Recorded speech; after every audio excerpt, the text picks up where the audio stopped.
السلام عليكم. النهارده هنتكلم عن حجر من أجمل الأحجار الكريمة الطبيعية اللي موجودة في الطبيعة، وهو حجر الجزبر. حجر الجزبر طبعا غني عن التعريف. بيستخدم في استخدامات كتيرة جدا هنتكلم عنها في الفيديو النهارده. بيتميز جدا جدا بلونه وبألوانه المختلفة المتميزة.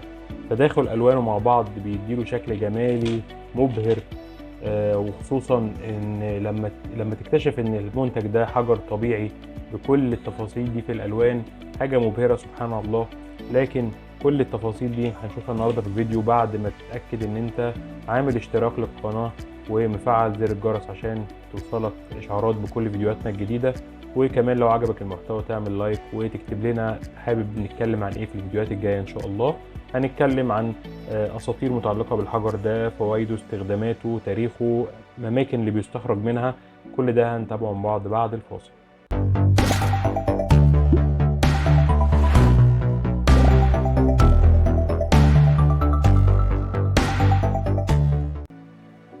حجر الجزبر مش موجود في الطبيعه بلون واحد، لكن متكون من عده الوان مختلفه.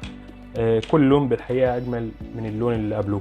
بيكون موجود في الطبيعه بالوان زي الاحمر والاخضر والاصفر والازرق والاسود. موجود معانا هنا الجزبر الاحمر، او اللي احنا بنسميه برضو الجزبر الافريقي. الوانه جميله جدا برضو. تابع كده معايا وانت بتبص على الحجر، شايف التجزئات الجميله اللي موجوده فيه، شايف التداخل الالوان.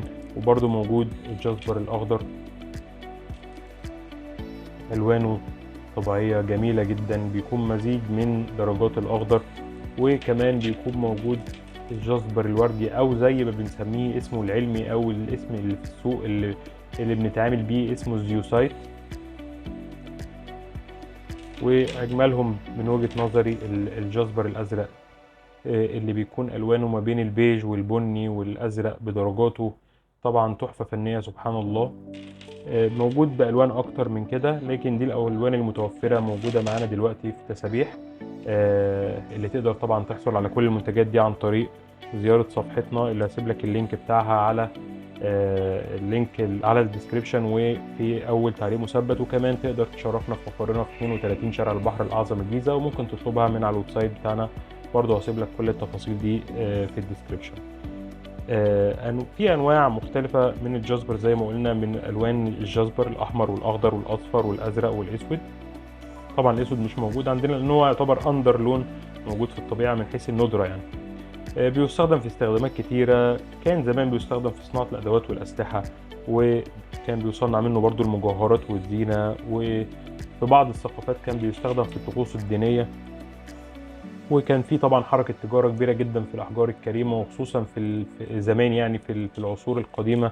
لكن كان بيبقى فيه اهتمام اكبر بالجزبر نظرا لتميزه عن باقي الاحجار بالوانه المتفرده والوانه تداخل الوانه الجميله مع بعض. كان في معتقدات كتيره قديمه عن حجر الجزبر في الثقافات القديمه، بحيث ان المصريين القدماء اعتقدوا ان الجزبر عنده القدره على حمايه الموتى في العالم الاخر. وبالنسبه للاغريق القدماء كانوا بيعتبروا الجزبر او حجر الجزبر زي تميمة حظ ليهم. وكمان الامريكيين الاصليين اللي هم السكان الاصليين لامريكا ربطوا حجر الجزبر بالقوه والشجاعه والاقدام. من اهم الاماكن اللي بيتم استخراج منها حجر الجزبر هي روسيا. طبعا هي اكتر بلد بيتم استخراج منها حجر الجزبر، والولايات المتحده الامريكيه والبرازيل ومدغشقر واستراليا. على مدار التاريخ كان في استخدامات كتيره جدا لحجر الجزبر. ففي مصر القديمة كان في استخدام للجزبر في صناعة التماثيل والآلهة وتزيين المقابر والمعابد ونحت التوابيت. وفي حضارة بلاد الرافدين كان بيتم استخدام الجزبر لصنع الأختام ونحت التماثيل وتزيين المعابد. وفي الحضارة اليونانية القديمة كان بيستخدم الجزبر عشان صناعة المجوهرات والزينة وتزيين المباني اللي على الطراز اليوناني القديم. لو عجبتك الوان حجر الجزبر تقدر تحصل على السبحه دي عن طريق ان انت تبعت لنا رساله على صفحتنا على الفيسبوك او على الانستجرام باسم تسابيح. هسيب لك التفاصيل دي كلها في صندوق الوصف وفي اول تعليق مثبت، او تدخل على موقعنا تسابيح.com، او تشرفنا في مقرنا في 32 شارع البحر الاعظم الجيزه. ويا ريت لو عجبك الفيديو تعمل لنا لايك، وما تنساش تشترك على القناه. ويا ريت تشير الفيديو لاصدقائك المهتمين بنفس المجال اللي احنا بنتكلم عنه. ولو في اي نوع حابب ان احنا نتكلم عنه في الفيديوهات الجايه، يا ريت تكتب لنا في الكومنتات، ونشوفك على خير.